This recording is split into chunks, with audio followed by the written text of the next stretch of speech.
Happy Thursday, everybody. Welcome to another edition of Mean Streets right here on Game Plus Network, powered by FCN. Your host, Chris Meaney. Thanks for taking the time to hang out here. We got Jake Seeley joining me in a little bit. Anytime that you can get Jake, his time is very valuable, so we're going to talk a lot of football. There's some news kind of filtering in, just as every morning here as we start Mean Streets. And I believe it was Urban Meyer. Something came to my phone. I was upstairs. I was making some breakfast, and I checked my phone. I got all these random fantasy notifications that just come to my phone. Some are silly. Hey, look at this top 5 wide receiver, Calvin Ridley. It's like, why am I sub to this, or why am I getting notifications? But I saw a notification that said that there was a quarterback competition in Jacksonville between Trevor Lawrence, the first overall pick here in this NFL draft, and everybody's favorite, Gardner Minshew.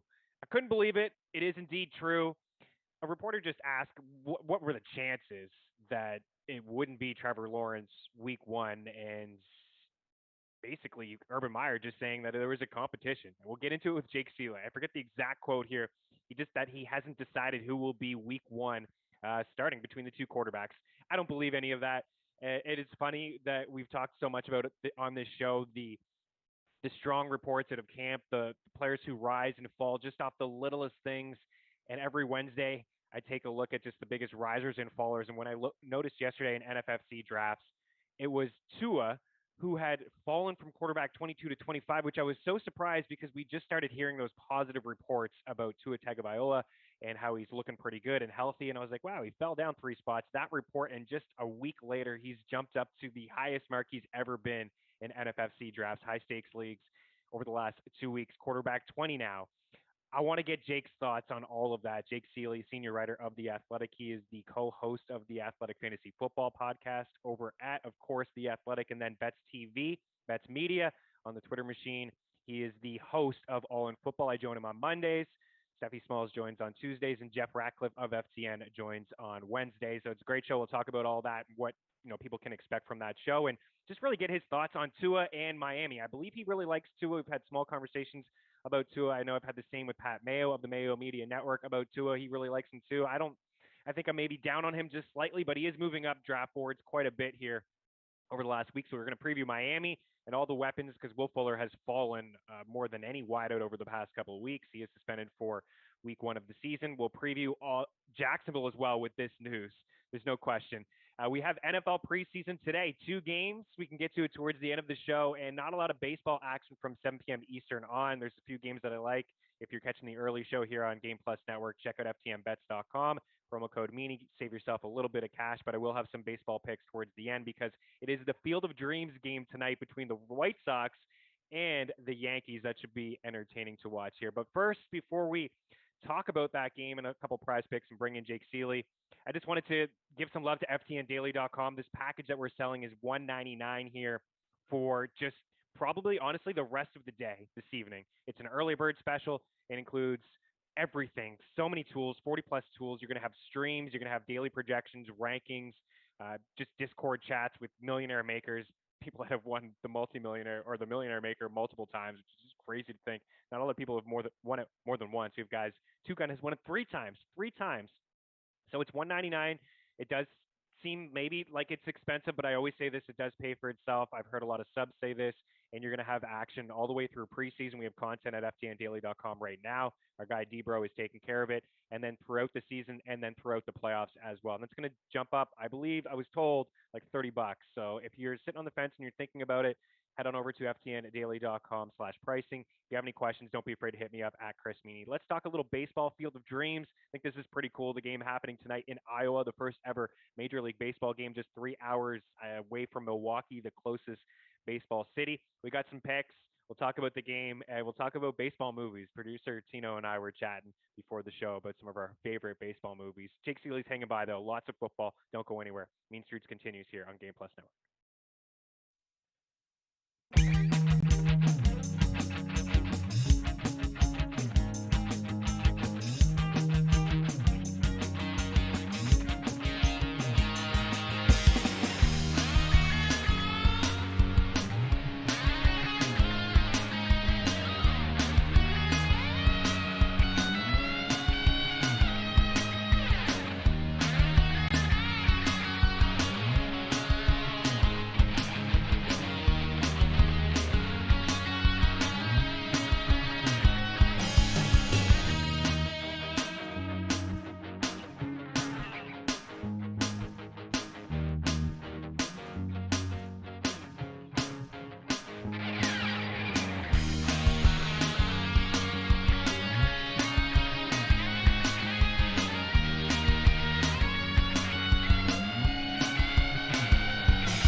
Welcome back to Mean Streets here on Game Plus Network. Chris Meaney hanging out with you. Thanks as always for taking the time to hang out with me here for the next 45 minutes or so.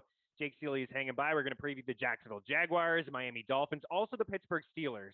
I want to get his thoughts on Najee Harris. We had Michael Beller of The Athletic here yesterday. Tomorrow we got Nando DeFino of The Athletic. It's an athletic week here at FTN and Mean Streets as well as Game Plus Network. But Beller just loosely threw out there that it was a casual Najee Harris like RB 16 or 17. I was like, whoa, are people really thinking that? And I wanted to get Jake's thoughts. Of course, he's got his projections. He's known for his projections and checking the list. So he's hanging by here. I want to talk about this Field of Dreams game in Dyersville, Iowa. I said just 3 hours away from Milwaukee. The Yankees and the White Sox. The White Sox acting as the home team here. They're minus 165 on the money line. The Yankees are plus 142. The total is at 9.5. I like the White Sox in the over. I'm a little worried. Lance Lynn is really good. He's been awesome all year. And Andrew Heaney could get us there. He's a bit of a fly ball guy. In the first start in New York, didn't go well for him. I kind of expected that he may struggle here inside the AL East down the stretch, and in those hitter-friendly ballparks are some of the biggest hitter-friendly ballparks in all of baseball inside that division. So Heaney with the 44% fly ball rate this season, he allowed 4 bombs in his first start. A lot of these White Sox can hit lefties really well, and they're healthy. We've been talking a lot about them on this show. They burned us here and there. We've had them at moments. Eloy Jimenez back in the lineup, Luis Robert back in the lineup, Jose Abreu, last year's AL MVP, a guy that can hit lefties well, and Tim Anderson up at the top. Cesar Hernandez in this lineup. He's been getting on base and just setting the table for some of these power hitters towards. So we could get there, maybe the White Sox alone, and I think the Yankees could get a couple as well. So just looking at let's say that again, dimensions of the field, 335 down the line, both lines. 380 to the alleys, 400 to center. Mentioned Heaney with the fly ball percentage there as well. So I think we could see some runs. Surprised that the total is only at 9.5. So White Sox and the over here.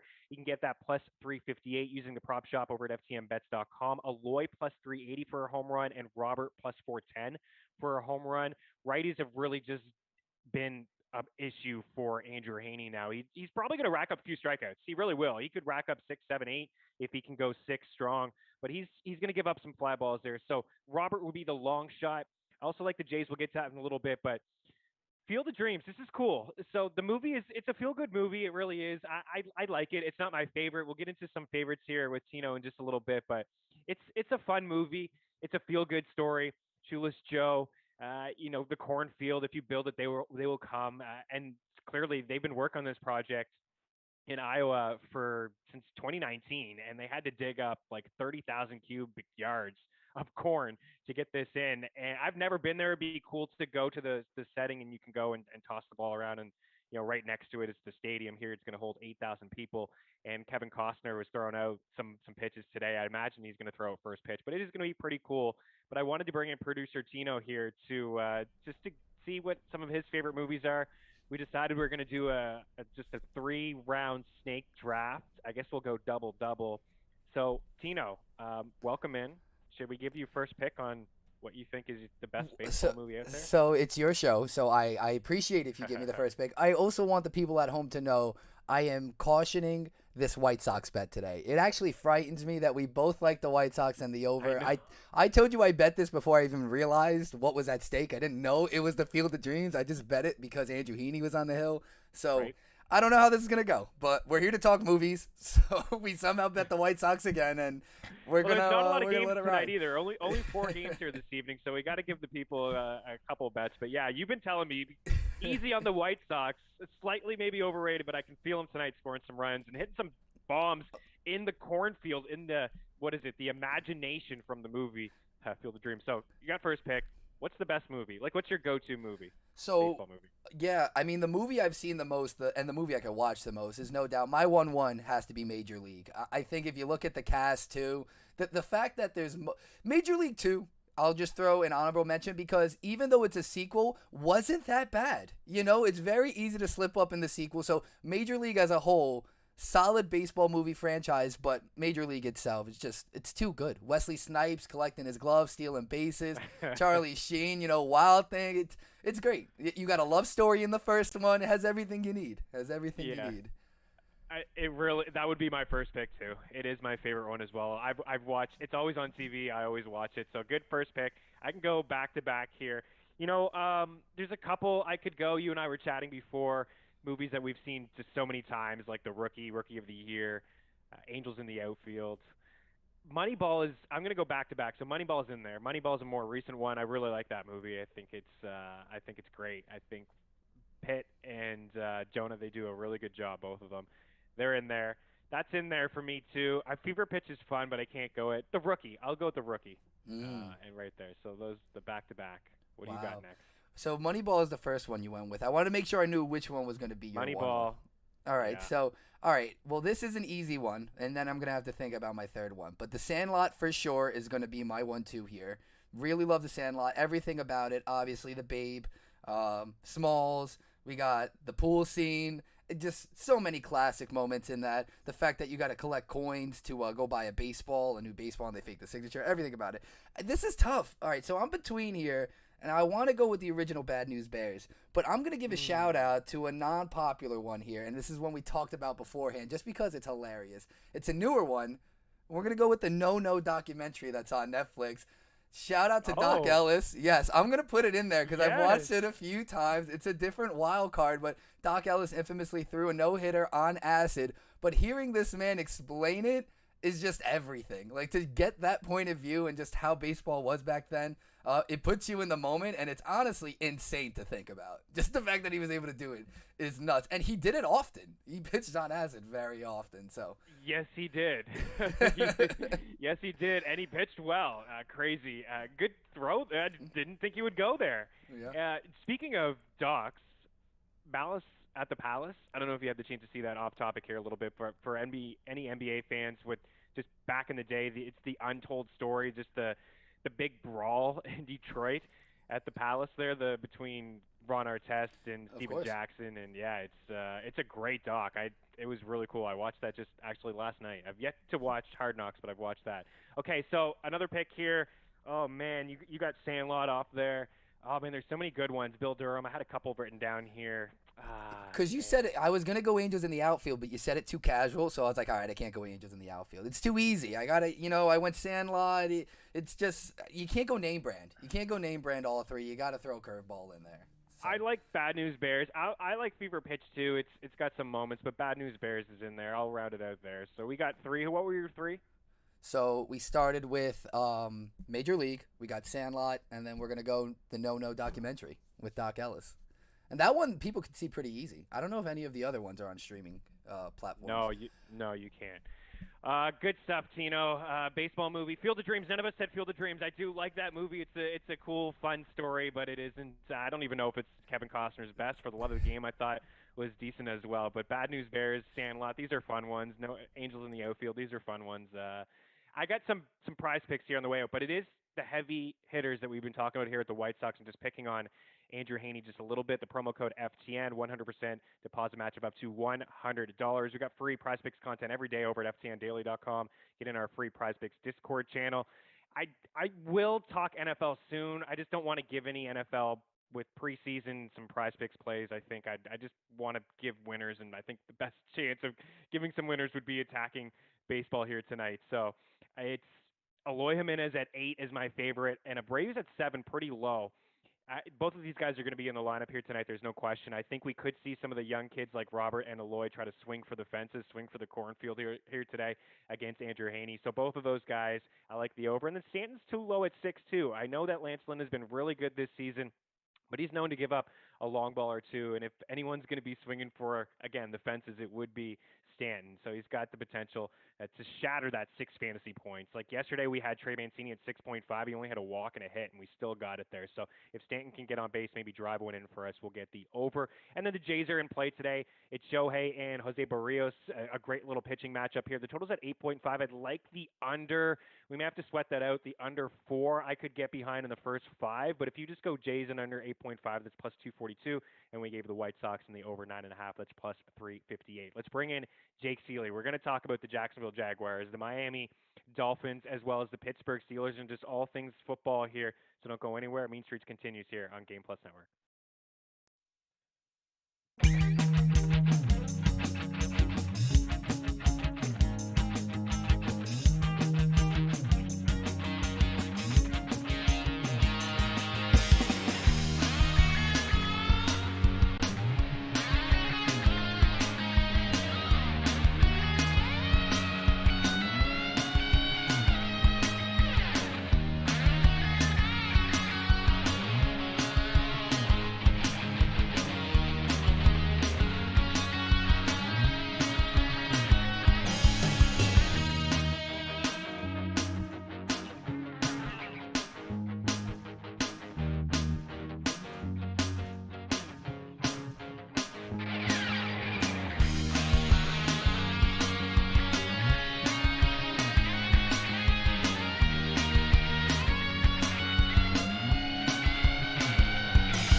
Welcome back to Mean Streets here. Chris Meaney bringing in Jake Seeley of The Athletic. He's the senior writer over there. He's the co-host of the Athletic Fantasy Football Podcast. I believe he already has an episode out already. He's a busy guy. Of course, he's got a brand new show, Bets Media, on the Twitter machine and over at Bets TV, all in football. Jake, welcome to Mean Streets and back on Anthem Sports and Entertainment, where it all started for us.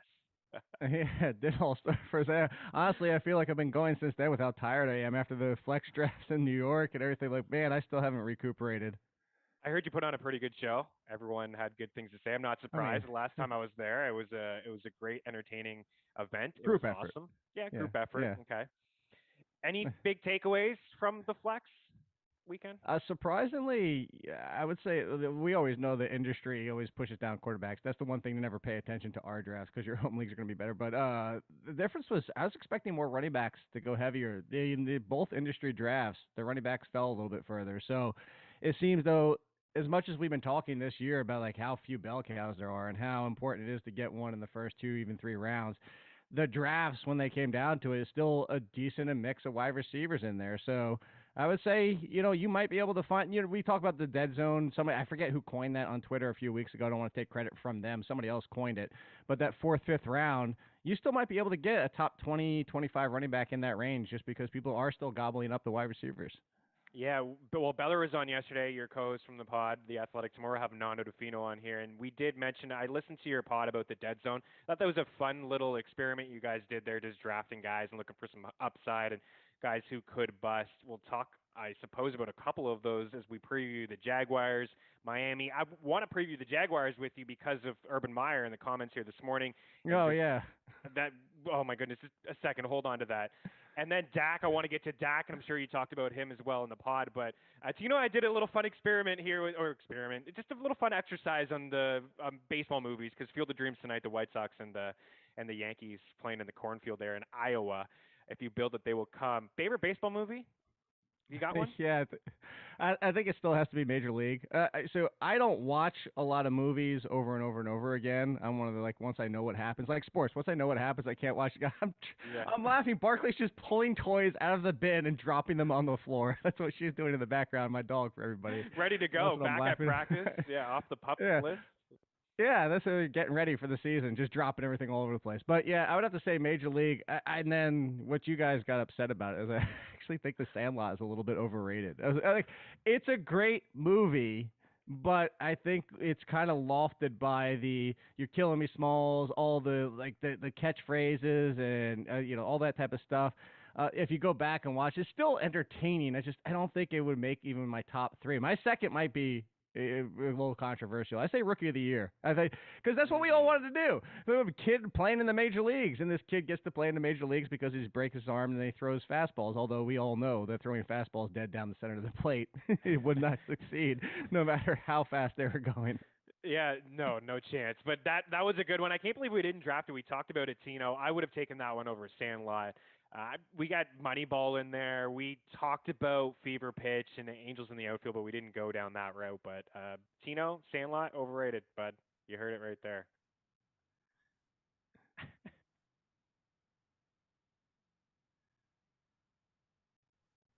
Both. Maybe a little. Yeah, because movie. I think it's a good movie for kids. You go back. I haven't seen it, Jake, more than 3 times though. So I'm kind of. That's the thing. I have a problem, and that's just my personal preference too. It's what comes down to it. If you want to say I have a slanted view on movies in general, is there's very few. I'm not gonna go back and watch Inception 3 times. I know what happens in Inception. I don't need to see the buildings collapsing and in the background. I already know what's happening. I don't need to see these movies again and again. If Star Wars comes on TV, if Batman comes on TV, some of that type of stuff, I'll leave it on. But I've never actively gone back. I haven't even actively gone back and watched Lord of the Rings. I know what happens. It doesn't surprise me. Part of my appeal in watching, why I've watched so many movies, is I don't know what's going to happen. And although I figure it out often, I like to watch it for the experience of seeing something new. Fair enough. Yes. Probably the only movies you watch again would be Christmas movies, I guess. Comedies. Dumb and Dumber T-shirt as Calvin and Hobbes. Man, that T-shirt is Absolutely brilliant. I love it. You got a lot of Funkos there. I think you need a Harry and a Lloyd behind you. That would be all right. A nice little addition. They have those Funkos in those suits.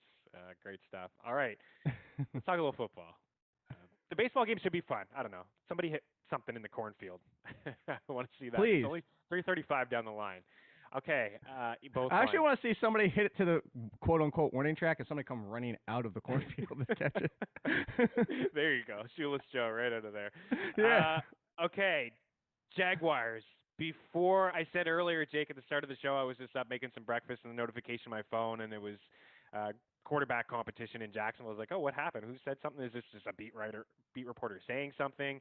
And it was in Urban Meyer says the team hasn't decided who will be the week one starting quarterback, and it's still open competition between Trevor Lawrence and Gardner Minshew. This is just like smoke fire. I'll ask you with a straight face. Are you really asking the question?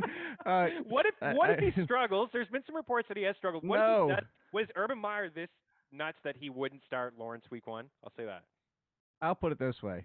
If Lawrence throws a combined 100 yards in the preseason, 0 touchdowns, and 10 picks, and he isn't under center for the first snap of week one, fire Urban Meyer immediately on the spot. You don't draft Trevor Lawrence 101. Trevor Lawrence is a quote unquote generational talent, which is overused every single year, but this is one of the times where it is true. He is the best prospect since Andrew Luck, since Peyton Manning. This is one of those times where that's not hyperbole. If Trevor Lawrence fails in the NFL, the coaching, Urban Meyer, somebody screwed him over because he should not fail in the NFL. If there's throw out the playbook of everything when it comes to evaluating talent, if that happens. So yes, you don't draft Trevor Lawrence, even if Gardner Minshew wasn't who Gardner Minshew was. Even if, let's say, I'm trying to think of a quarter. If Daniel Jones was their quarterback, if Carson Wentz was their quarterback, and Trevor Lawrence still is drafted 101 and he's not on your center on week one, no, there's no way. This is just a bunch of poo-poo. Like I wish I had an emoji pillow or something I could just hold it up and just say this is beyond crap. It is, and at least with Trey Lance, there's Jimmy G, who's capable. Heck, I think he's like 22-5 or 6 as a starter for San Fran, and then Andy Dalton is a capable quarterback too. We all want Justin Fields and Trey Lance in there, but that's situations. These guys weren't first overall picks. If there's a rookie that you're worried about, is it Zach Wilson? Because Zach Wilson he's nowhere. I mean, Lance and Fields have just jumped so much, Jake, over the past couple weeks. Over at NFFC, when I was starting to do the biggest risers and fallers every week, it was Trey Lance, who was quarterback 26. Now he's 16. And then Fields has jumped inside the top 20. Lawrence is at 14. Zach Wilson hasn't bunched at all, but every report that I'm hearing out of Jets camp, and I know we weren't going to talk about the Jets, but I know you're on top of it all, is that he's not seeing his reads. There's been no pressure, and he's taken at least 5 seconds to throw balls, and he's just not on the same page with anybody besides Elijah Moore. If there's a rookie quarterback that's going to struggle, it probably would be Zach Wilson, but does this guy just play all year? No matter what. Well, that's the thing. He's playing all year. It's what are you going to turn to with the Jets? I would say the one I'm most concerned about for fantasy purposes when people are taking him is Trey Lance. And I've said this time and again. Oof. If you flip flopped Lance and Fields, there's no question about it. Lance is in the better situation. Lance has the better team, the better coaching, the better weapons. There's no comparison between the two. Better offensive line. Of course, offensive line can fluctuate year to year, but as of now, we're saying all these things. Better situation. So you give me that. And that's what makes them even for me is Lance versus Fields. If you tell me as a prospect, I'm taking Fields over Lance every time, mostly because I don't know that Lance is ready for the NFL right now. I'd like to see him, develop his in-game adjustment on the fly, passing to open players, but passing them open and not waiting for it. And just the decision-making we saw that as Jameis Winston struggled with. Zach Wilson is kind of smarter in that aspect, but he has his own struggles. The comparison I made for Zach Wilson is everybody's going to get panicky if you're a Jets fan. Was kind of a Daniel Jones. Yeah, he's Daniel exactly Jones. What's going to happen? Yeah. So, but the thing is with unlike this situation with Jimmy Garoppolo and unlike the situation with Andy Dalton, there's not really a quarterback in the Jets. They're starting him from day one. They're just going to throw him out to the Wolves, and there's not anything. It's similar to Daniel Jones. He's not going to lose the job once he's the quarterback, and he already is the quarterback, unlike Daniel Jones from day one. Had to wait for the change over there. This is Zach Wilson from day one is the quarterback. So you'd rather Fields than Lance. I think the most appealing thing is Lance, and I agree with a lot of what you said. I mean, he didn't play last year. He played North Dakota State. The competition wasn't great. Dude didn't even throw a pick, and he ran a ton. Is that he is it's the Kyle Shanahan thing, right? It's the play calling. It's what he did with RG3 in Washington. It's the weapons that he's surrounded around. It's the rushing ability, and I think that's why I would rather him than Fields. But I'm not sold that he will be the better quarterback than Fields. I would imagine that you like Trevor Lawrence more than both of these guys. QB 14. Do you have a preference with any of his weapons? Chark, wide receiver 33, won't be ready. Maybe he'll be ready week 1. There's reports he could be ready. Had minor finger surgery. Laviska, wide receiver 38, and then Marvin Jones, the big steal here, wide receiver 55. He could be Trevor Lawrence's go-to guy. We don't know that he can't be. So well, that's what it's going to come down to. Is Marvin Jones purely on the value alone? The issue with Shark right now is something you and I talked about on All in Football. Is that Shark, Curtis Samuel, and Kenny Galladay all missing time right now, all missing great opportunity of a time to develop a rapport with a new quarterback. 2 of them on new teams with a new quarterback, but all 3 of them missing time for that opportunity to develop their rapport. So I'm a Shark fan of pure talent. I think he can be an NFL number 1 wide receiver on many teams. We saw that 2 years ago, saw flashes of it with Minshew. Part of the problem last year was his own fault. It wasn't all the quarterback play last year because he started off pretty well and then just fell off. That was even before Minshew got benched. Yeah. So now you're talking about the development of time of Lawrence, and it wouldn't be as much as an issue if it weren't for the fact Marvin Jones was there. Like if it was just Shark and Laviska in his second year and then Colin Johnson and the rest, you're like, all right, he's probably going to be okay. But you open that door if Marvin Jones has been one of the most underrated wide receivers for the past couple seasons, especially in fantasy. And at that price and the ability to potentially hit double-digit touchdowns, if not at least 7 or 8, because that's what Marvin Jones does, I'm taking him at that cost all day long. So, yes, as much as I would love Shark, I'm taking Marvin Jones 100%. Yeah, me too. And I remember you were big on Shark when we did one of the all-in podcasts that we had over at The Athletic with Brad Ziegler.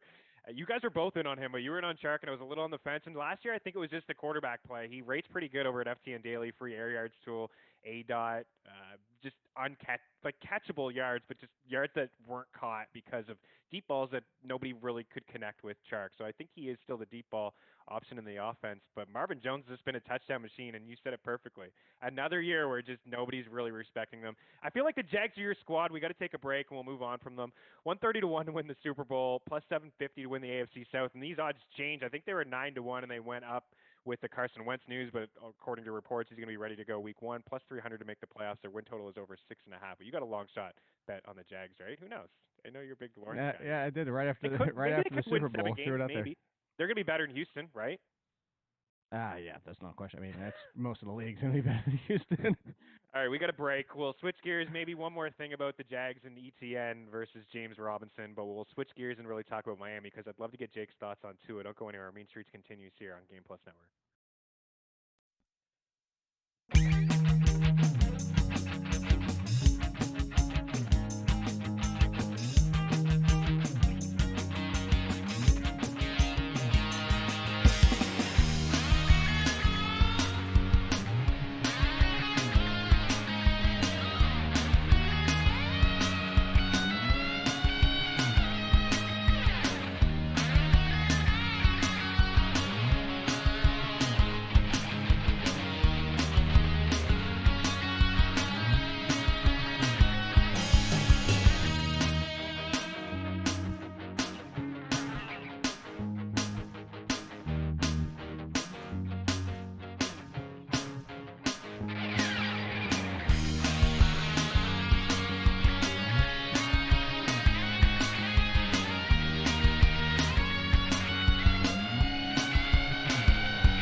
Welcome back to Mean Streets here on Game Plus Network, and I am joined by Jake Seeley of The Athletic, the new show All in Football. Tell us about it, Jake. Here you got some good co-hosts. It's the guy on Monday. Well, maybe we could do a little bit better, but Tuesday and Wednesday, Steph and Jeff Ratcliffe. Chris is laughing because he is my co-host on Monday. We had to do a show together because that's all we do. We always do a show together. Some way or another, Chris and I are doing a show together every single year. Absolutely. But Monday, Tuesday, Wednesday for everybody.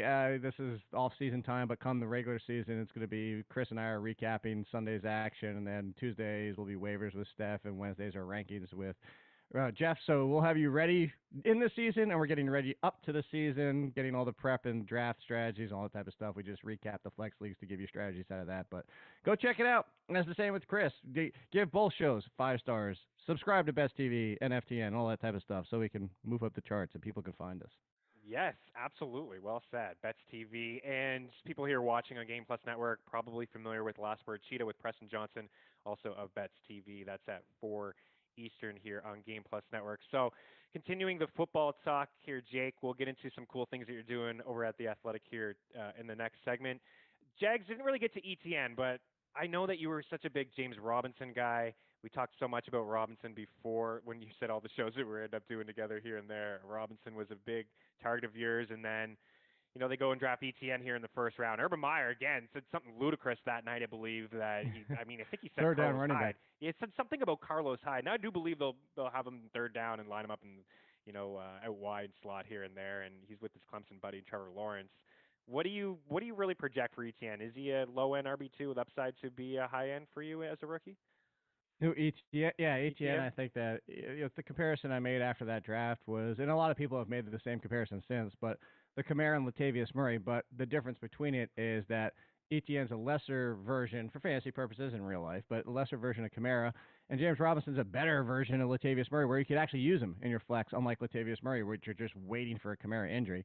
But I think if you look at similar opportunities, similar usage, similar skill set, that's where you see ETN. He's never going to be a bell cow, 20-plus carries. That's not what you do with a guy like him.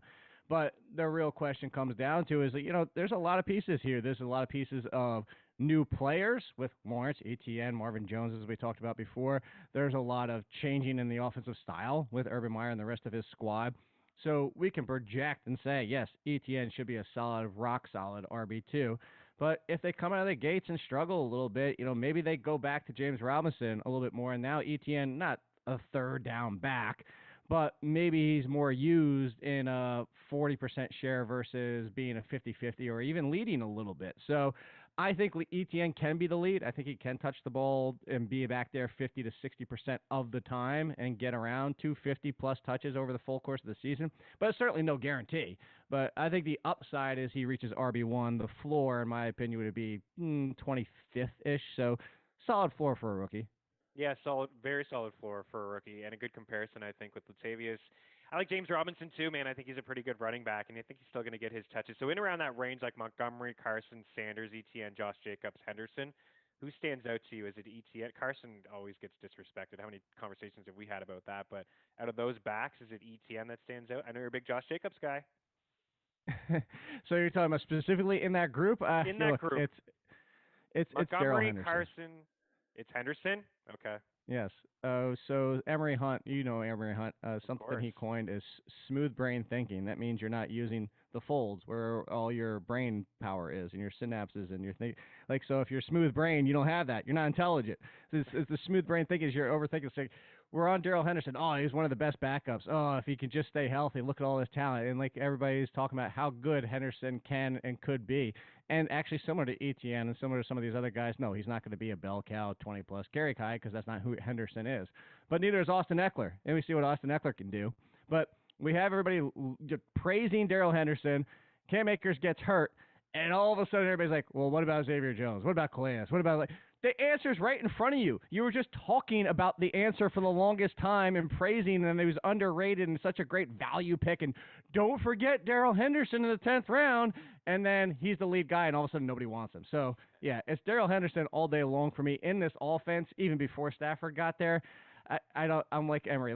Why? So just the answer's in front of you. What are you trying to figure out? He's inside the top 20 for me, too. I think we always just wanted one running back inside that offense. Like Todd Gurley was so good for years, but I think last year the frustration for me was Malcolm Brown to start and then Henderson a little bit. Cam Akers wasn't playing fine, and then Akers got all those touches we wanted him to get. But if you look overall at the numbers, I mean, Henderson had more yards on fewer carries. He finished overall with more red zone opportunities, and he lost his job towards the end of the season, and it was a heavy dose of Akers. I think he had 22 forced missed tackles. Akers had 21, but again, fewer carries than Cam Akers. I'm with you. He's got bell cow potential outside the top 20. He's been one of the biggest risers. Let's move to Miami here quickly, Jake. 40-1 to win the Super Bowl, plus 350 to win the AFC East, plus 225 to win the playoffs, or to win the playoffs. To get to the playoffs, actually to get a wild card spot is even better odds. It's nearly plus 300, plus 280. So if you just think they get into the playoffs, they don't win the division. If it's the Bills, a better bet for them to get a wild card spot. Their win total's at 9.5. I see 8.5 juiced up in some spots, nearly minus 180. Lots of different weapons here. Tua, quarterback 20. He's moved around quite a bit, Jake, just looking at these ADP risers. He went from 22 to 25 last week, and I was very surprised. And then the positive reports surfaced, and he jumped up to 20, which is the highest he's ever been, 166 ADP. Myles Gaskin's just outside that RB range that we just talked about, RB 24. Will Fuller has fallen quite a bit, wide receiver 44. Jalen Waddle, Tua's former teammate, wide receiver 47. The number one pick for them among wideouts in that draft, number 2 overall. And then Devontae Parker has fallen as well, wide receiver 54, Gesicki, tight end 12. I want to just, I guess, Gaskin first. Actually, no, Tua, in case we don't even get to Gaskin. We're running out of time. We talked a lot about movies. Tua, you're a big Tua guy. Can he be a QB1, or is it just a super flex second quarterback option? What's the expectation? I think he can knock on the door of the QB1 status. He's never going to be a huge rusher, but he's got a better deep ball than people give him credit for. If you go back to college, you brought up Jalen Waddle. That big play, that championship play there, that was to Jalen Waddle. For everybody that forgets about that. The biggest concern I have for Tua from last year, and that's what's gone now, is that they tried to straddle the fence with him last year. They were trying to keep aspects of the passing game for Ryan Fitzpatrick because they kept screwing around with that. They pulled Fitzpatrick, who was shocked at the time, and then, Tua struggled a little bit, and they didn't completely overhaul the offense for him, similar to what we're seeing what the Eagles are doing this offseason, similar to what the Ravens, when Lamar Jackson stepped in at quarterback, Lamar Jackson was still running aspects of the Flacco offense. You need an offense built for him. And what they did is they tried to bring some pieces in and kind of did this hybrid-y, West Coasty type of we'll do a little aspect here and there. And it didn't fit Preston Williams before he got hurt because he doesn't fit that kind of game. And it didn't really fit Tua, and it didn't really fit the players. And Devontae Parker dealt with a hamstring at the beginning of the year and the end of the year, who I think is a great value right now. You just mentioned he's the third of the 3 wide receivers. And he keeps falling, Jake. He keeps falling. He does, and the biggest issue, the biggest concern I have for Tua is actually the 3 wide receivers, all potentially injury risks. Yes. But you have an offense built for Tua. You have an underrated running back. I will throw Gaskin in here so you can get him in there, who I do think has top 20 potential, at worst case scenario top 30. So you have the weapons here, and you have an offense now built for Tua. I think he could easily push the top 15 and get near QB1 status.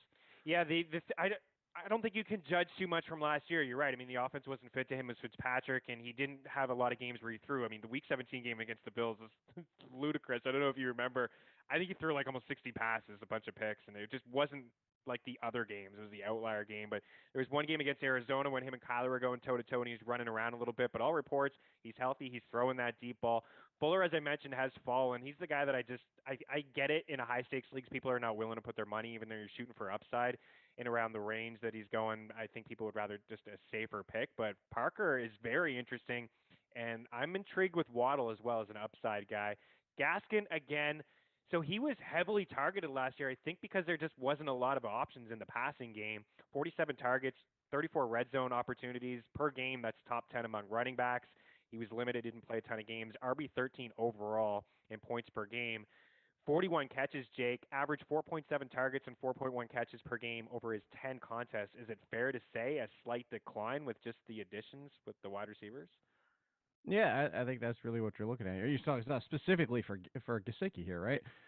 Yeah, I mean, if you're looking at it, Jalen Waddle too coming in. So Gesicki had one of the highest volume out of the slot last year for tight ends, and also had one of the biggest opportunity shares. So even throw out the slot numbers, one of the biggest opportunity shares for tight ends, and still look at what he did. It was decent. It wasn't even great, and that's with a broken Devontae Parker, a no Preston Williams, no really weapon like Jakeem Grant and Isaiah Fords and like those. Now you bring in Jalen Waddle, who is one for a healthy Jalen Waddle, his peak. He's not him yet. Before everybody loses their mind, and we always do these comparisons, but his peak is Tyreek Hill. Where does Tyreek Hill? Where does Jalen Waddle? Where do these type of receivers play? That slot, you move Gesicki out of that into more of the inline tight end and more of that situation there, and not to mention all three of them, if healthy. I'm off Gesicki, 100%. Yeah, I'm shocked that he's actually going tight end 12. It's actually shocking to me that I won't have any shares at all, and I'll be shocked if he finishes as a top 12 tight end. Jake, we only have a few minutes, so we'll break one more time and get your thoughts on Najee Harris. I'm interested. Your colleague said like Najee Harris. He just gave some casual ranking that I didn't agree with. So maybe you're rubbing off on him. I don't know. We'll talk about Najee Harris in a little bit. Don't go anywhere.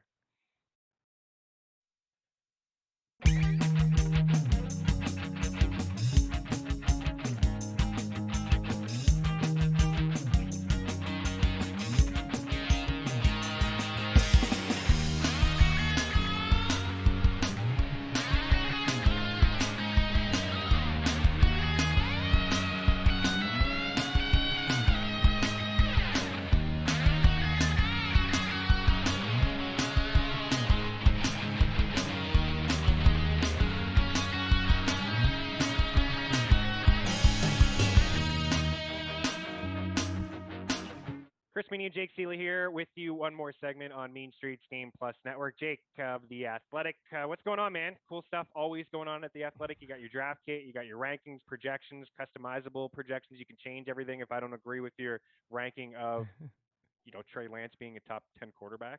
What do you got? Well, no, that's the big thing. It's like if you look at mine and you say, well, I have Trey Lance for 65, 70% of the quarterback share this year, and you're like, no, he's starting week one. He's going to get 95%, 100%. You can change that number, and then boom, changes everything for you. So you can say, like, Jake, you're stupid, and then change it and see where the projections, and it'll resort for you, and you can see where these guys end up. So yeah, go check that out and everything. Hey, but you can use the show that you and I are on.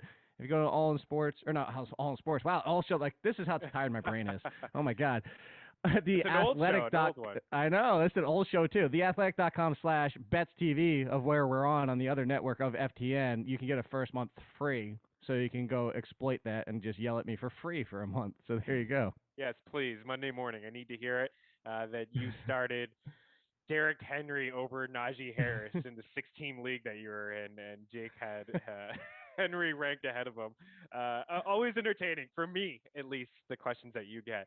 Okay, Steelers. We got maybe 2-3 minutes here, so take your time. But Pittsburgh Steelers, 50-1 to win the Super Bowl, plus 500 to win the AFC North, playoffs plus 170, the win total at 8.5. I think decent values. It's a really tough AFC North. I like the Browns. I think Cleveland's the team to beat since he's got some issues, but they're on the rise here. Big Ben is quarterback 22, Harris RB 12. Your guy, your Bay, that I think you call him, Deontay, wide receiver 20, Claypool no, 27. Deontay.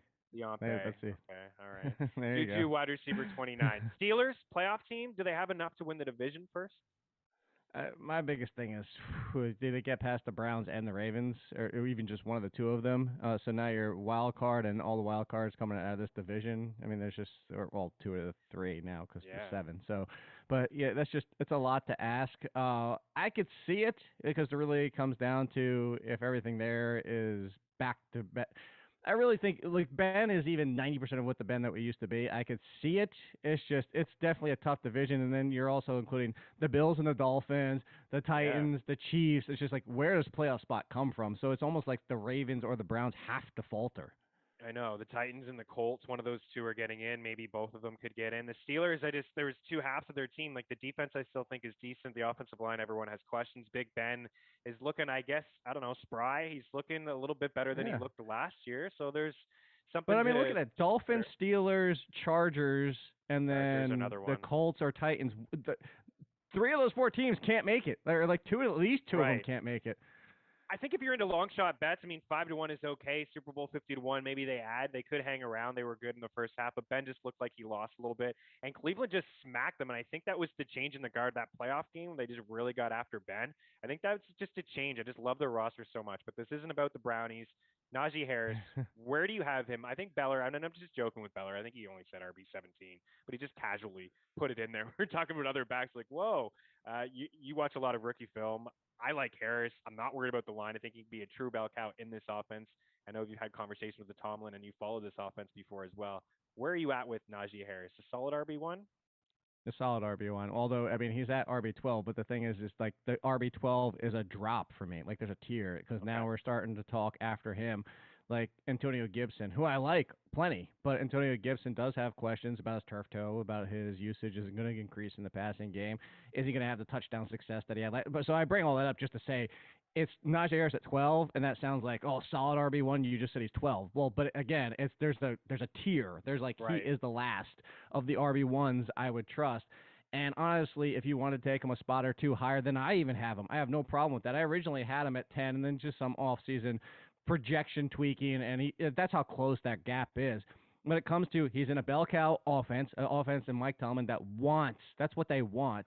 He is a terrific talent, and I'm going to compare him to somebody coming out of college who I think he has a lot of similarities to, is Ezekiel Elliott, who at the time everybody's like, oh, these running backs have never done anything in the NFL. No rookie in the history of football has ever done anything in the NFL, and then they do something in the NFL. But I bring up the Zeke is because he's all around the Zeke. I bring him up because he's all around good running back who can be used in the passing game.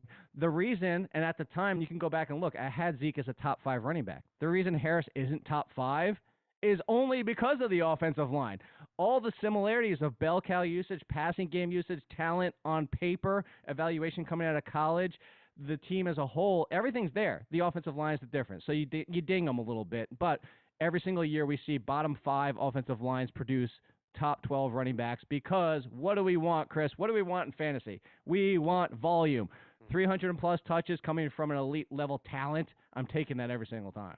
Yeah, I mean, we've seen Bell, we've seen D'Angelo Williams, we've seen Connor when he's healthy, top 5. And if you were ever questioning the touches, I mean, the first preseason game, the Hall of Fame game, should have told you right there. Tomlin gave him 8 or 9 touches. He was on pace for like 29. But he only had 22 yards.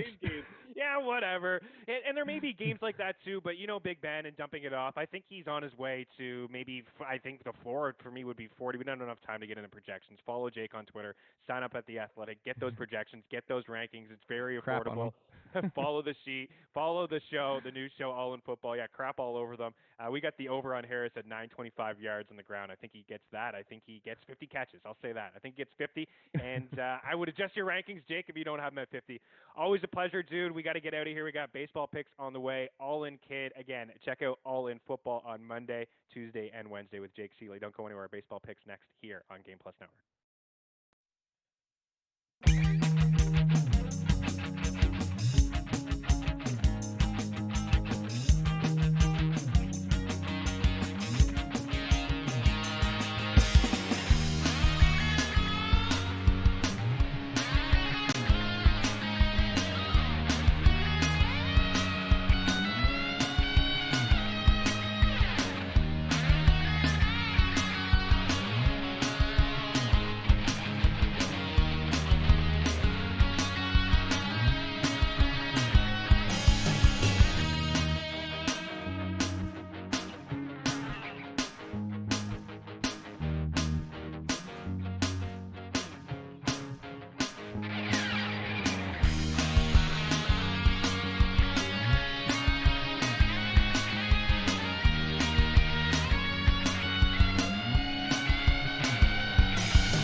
Welcome back to Mean Streets here on Game Plus Network.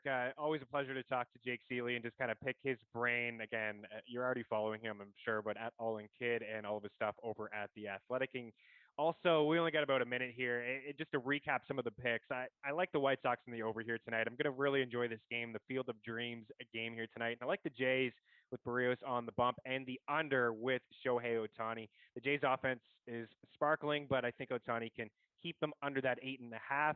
There's only 4 games from 7 Eastern on, so there's really not a lot to go here, and they're all heavy favorites. So I think maybe a half a unit or 0.25 on Loy or Robert to go yard here tonight. Maybe Stanton or Rizzo. Those would be my 2 guys. But you can take the 4 favorites and plus 15, plus 515 for the 4 favorites in the White Sox, the Giants, the Padres, and the Blue Jays here tonight. A lot of aces. We got Yu Darvish on the bump for the Padres as well. So I wouldn't take any run lines.